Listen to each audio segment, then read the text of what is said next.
പ്രിയ വിദ്യാർത്ഥികളെ, എല്ലാവർക്കും നമ്മുടെ ഓൺലൈൻ ക്ലാസ്സിലേക്ക് ഒരിക്കൽ കൂടി സ്വാഗതം. നമ്മൾ ഇന്നിവിടെ ഒരു പുതിയ ചാപ്റ്ററിൻ്റെ തുടക്കമാണ്. അതായത് in search of the source of wind.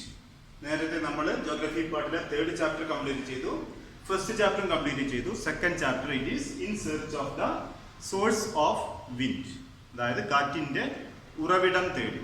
ഇതാണ് നമ്മുടെ പാഠത്തിൻ്റെ പേര്. ഈ ചാപ്റ്ററിൽ നമുക്ക് പഠിക്കേണ്ട പ്രധാനപ്പെട്ട കാര്യങ്ങൾ എന്തൊക്കെയാണെന്ന് നോക്കാം. Okay, the first one is variations in the atmospheric pressure. Okay, atmosphere, what it is called as the atmosphere and what is the major reasons for the changes or the variations in the atmospheric pressure. എന്തിനെയാണ് നമ്മൾ atmosphere അഥവാ അന്തരീക്ഷം എന്ന് പറയുന്നത്? അതേപോലെ അന്തരീക്ഷ മർദ്ദം എന്ന് പറഞ്ഞാൽ എന്താണ്? അന്തരീക്ഷ മർദ്ദത്തിൽ വ്യത്യാസങ്ങൾ ഉണ്ടാവുന്നുണ്ടോ? ഉണ്ടെങ്കിൽ അങ്ങനെ വ്യത്യാസം ഉണ്ടാകുന്നതിന്റെ കാരണങ്ങൾ എന്തെല്ലാമാണ്? ഇതാണ് ആദ്യമായിട്ട് തന്നെ നമുക്ക് ഈ ചാപ്റ്ററിൽ പഠിക്കേണ്ടത്. പിന്നെ അടുത്ത ഭാഗമായിട്ട് the factors influencing the atmospheric pressure of an area. There are different factors. Those are influenced by, all these factors are influencing the atmospheric pressure of an area. അതായത് ഒരു പ്രദേശത്തെ അന്തരീക്ഷ മർദ്ദത്തെ സ്വാധീനിക്കുന്ന ചില ഘടകങ്ങളുണ്ട്. ഈ ഘടകങ്ങളെല്ലാം തന്നെ ഒരു പ്രദേശത്തെ അന്തരീക്ഷ മർദ്ദം കൂടുന്നതിനും കുറയുന്നതിനും കാരണമാകുന്നുണ്ട്. ആ ഘടകങ്ങൾ എന്തൊക്കെയാണെന്ന് നോക്കാം. അതേപോലെ ഗ്ലോബൽ പ്രഷർ ബെൽറ്റ്സ്, ആഗോള മർദ്ദ മേഖലകൾ എന്ന് പറയും. അതായത് ഭൗമോപരിതലത്തിൽ ചില പ്രത്യേക അക്ഷാംശ രേഖകൾക്കിടയിൽ ഒരേ തരത്തിൽ ഒരേ രീതിയിൽ അന്തരീക്ഷ മർദ്ദം അനുഭവപ്പെടുന്നുണ്ട്. Some of the latitudes has experienced the same atmospheric pressure and which are that areas and how we are or what we are calling those pressure areas or pressure belts.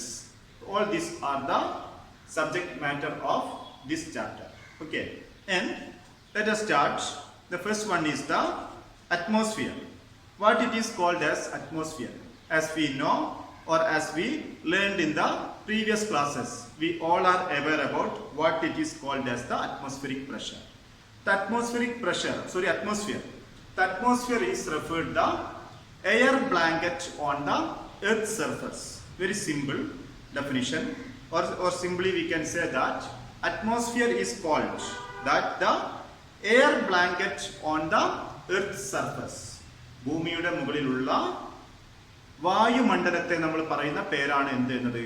അന്തരീക്ഷം എന്ന് പറയുന്നത്. ഇതിനെപ്പറ്റി നമുക്ക് എല്ലാവർക്കും അറിയാം, നമ്മൾ നേരത്തെയുള്ള ക്ലാസ്സുകളിലൊക്കെ തന്നെ പഠിച്ചതുമാണ്. ഓക്കെ, ഇനി മറ്റൊരു ഭാഗം നമുക്ക് പഠിക്കേണ്ടതും പറയേണ്ടതും എന്താണെന്ന് പറയാം. അന്തരീക്ഷ മർദ്ദം എന്നാൽ എന്ത്? അറ്റ്മോസ്ഫിയറിക് പ്രഷർ എന്നാൽ എന്താണെന്ന് നോക്കാം. അഥവാ മർദ്ദം, അന്തരീക്ഷ മർദ്ദം എന്നാൽ എന്ത് എന്ന് നോക്കാം. Okay, it is the weight of atmospheric pressure. It is the weight of atmospheric air in an area. Atmospheric pressure is the weight of atmospheric air in an area. ഒരു പ്രദേശത്തുള്ള അന്തരീക്ഷ വായുവിന്റെ ഭാരത്തെയാണ് നമ്മൾ എന്തെന്ന് പറയുന്നത്? അന്തരീക്ഷ മർദ്ദം എന്നതുകൊണ്ട് ഉദ്ദേശിക്കുന്നത്. Okay, hope it is clear. And how much is the weight of the atmospheric air as an average?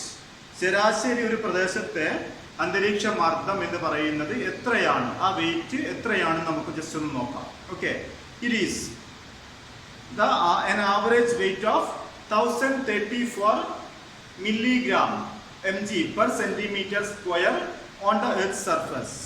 The air exerts an average weight of 1034 milligram per centimeter square on the earth's surface. അതായത് അന്തരീക്ഷ വായു ഭൂമിയിൽ ചെലുത്തുന്ന ഭാരം എന്ന് പറയുന്നത് ശരാശരി എത്രയാണ്? 1 സെന്റിമീറ്റർ സ്ക്വയർ സ്ഥലത്ത് 1034 മില്ലിഗ്രാം ആണ്. ഓക്കെ, 1034 മില്ലിഗ്രാം mg ആണ് 1 സെന്റിമീറ്റർ സ്ക്വയർ സ്ഥലത്ത് അന്തരീക്ഷ വായു ചെലുത്തുന്ന ഭാരം എന്ന് പറയുന്നത്. Okay, and we are measuring the atmospheric pressure in a device called mercury barometer.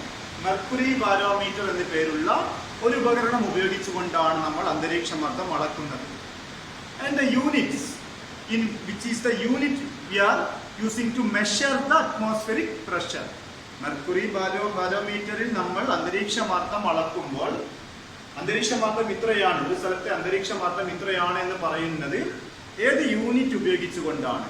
Okay, it is millibar or hectopascal. Millibar or hectopascal.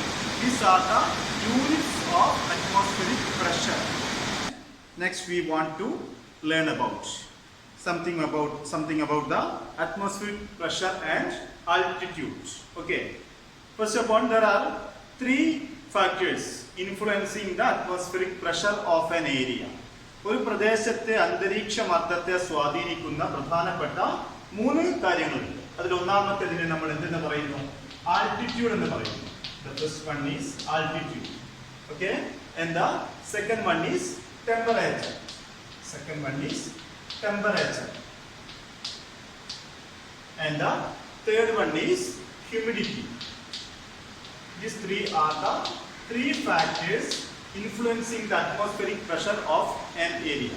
അതായത് altitude എന്ന് പറഞ്ഞാൽ അതിനെ നമ്മൾ ഉയരം എന്ന് പറയും. Okay, temperature അഥവാ താപം, അതേപോലെ ഹ്യൂമിഡിറ്റി അഥവാ ആർദ്രത. ഈ 3 സംഗതികളാണ് ഒരു പ്രദേശത്തെ അന്തരീക്ഷമർദ്ദത്തെ സ്വാധീനിക്കുന്ന പ്രധാനപ്പെട്ട 3 ഘടകങ്ങൾ എന്ന് പറയുന്നത്. അപ്പോൾ നമുക്കറിയാം, first one we are discussing here, altitude, how it is influencing the atmospheric pressure of an area. ഒരു പ്രദേശത്തിന്റെ ഉയരം എങ്ങനെയാണ് ഒരു അവിടുത്തെ എന്തിനെ സ്വാധീനിക്കുന്നത്? അന്തരീക്ഷമർദ്ദത്തെ സ്വാധീനിക്കുന്നത് എന്ന് നോക്കണം. ഓക്കെ, അതിനെപ്പറ്റി പറയുമ്പോൾ ആദ്യം തന്നെ ഉയരം. The atmospheric pressure increases. There is a decrease in the altitude of a place. It means, what is the height of the place? It is a matter or it is a factor of atmospheric pressure in an area from the sea level. How much it is elevated? How its height. സമുദ്രനിരപ്പിൽ നിന്നും ഒരു പ്രദേശത്തിന്റെ ഉയരം, അതിനെയാണ് നമ്മളിവിടെ ഉയരം കൊണ്ട് ഉദ്ദേശിക്കുന്നത്. അപ്പോൾ സമുദ്രനിരപ്പിൽ നിന്നും കൂടുതൽ ഉയരത്തിൽ സ്ഥിതി ചെയ്യുന്ന പ്രദേശത്തെ അറ്റ്മോസ്ഫിയറിക് പ്രഷർ എന്ന് പറയുന്നത് എന്തായിരിക്കും? കുറവായിരിക്കും. ഉയരം കുറഞ്ഞ പ്രദേശമാണെങ്കിൽ അവിടെ രേഖപ്പെടുത്തുന്ന അറ്റ്മോസ്ഫിയറിക് പ്രഷർ എന്തായിരിക്കും? ഉയരം കുറഞ്ഞ പ്രദേശമാണെങ്കിൽ അവിടുത്തെ പ്രഷർ കൂടുതലുമായിരിക്കും. It means the relation between the altitude and the atmospheric pressure, it is inversely proportional.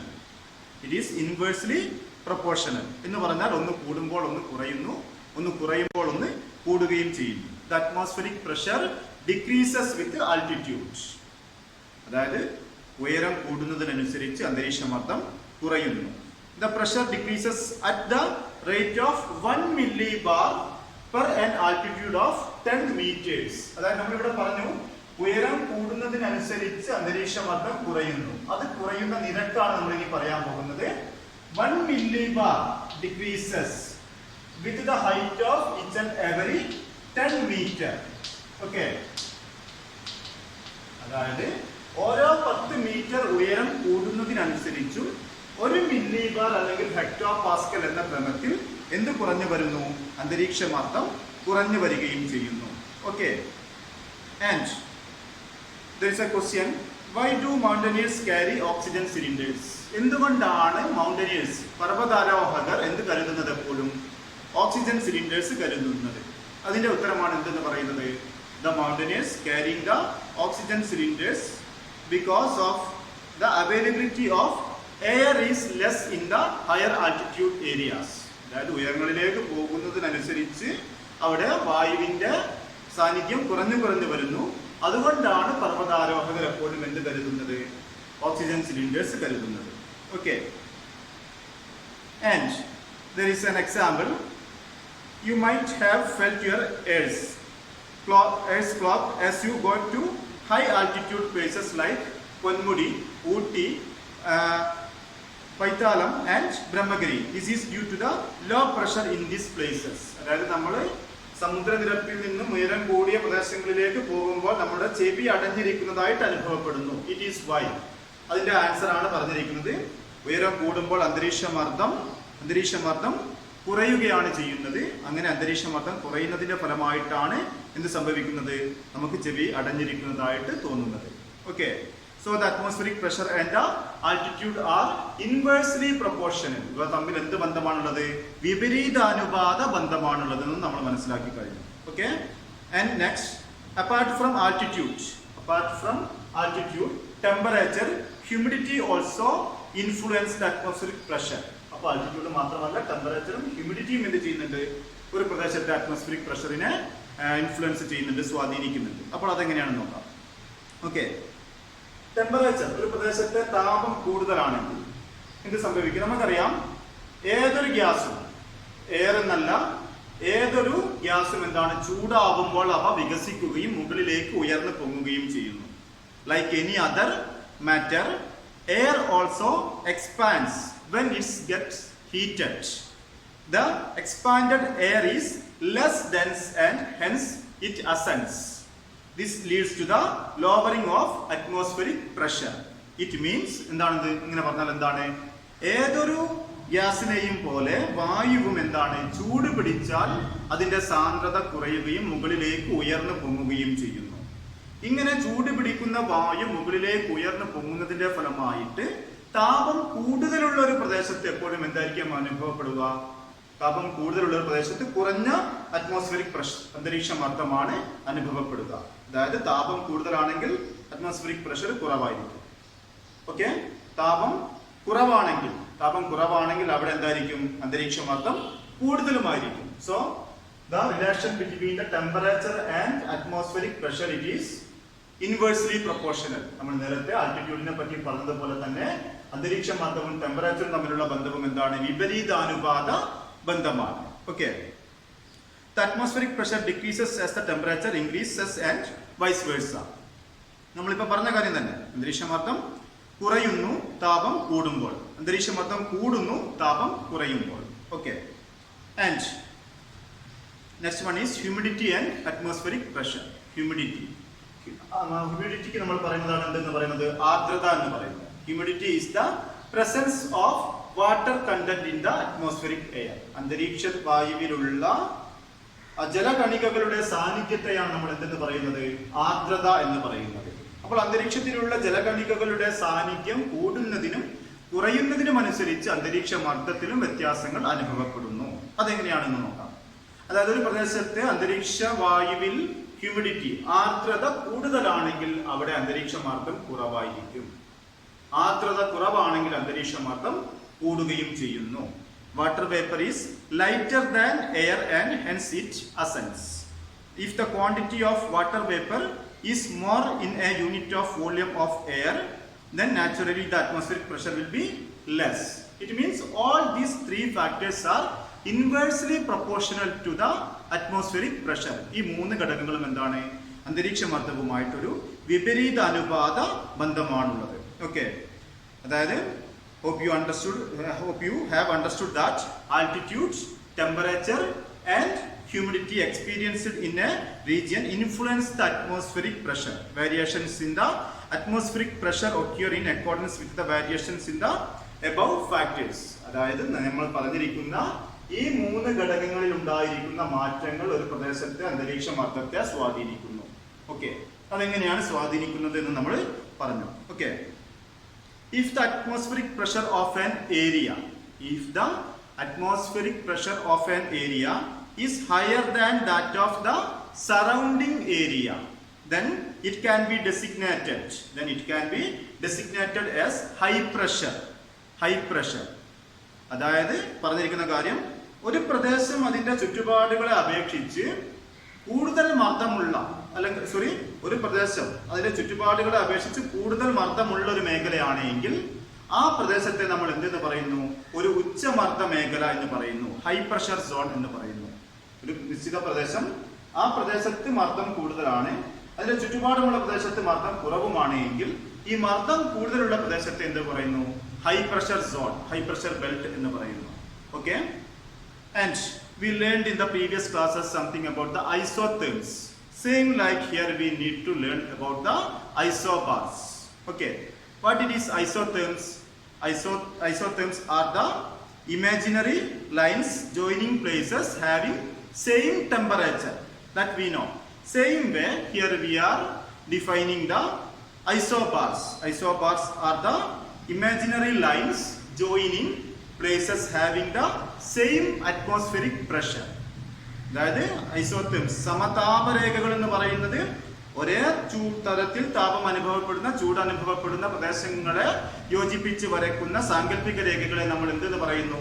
സമതാപരേഖകൾ എന്ന് പറയുന്നു. അതേപോലെ ഒരേ അന്തരീക്ഷമർദ്ദം അനുഭവപ്പെടുന്ന പ്രദേശങ്ങളെ യോജിപ്പിച്ച് വരയ്ക്കുന്ന സാങ്കല്പിക രേഖകൾക്ക് പറയുന്ന പേരാണെന്ത്?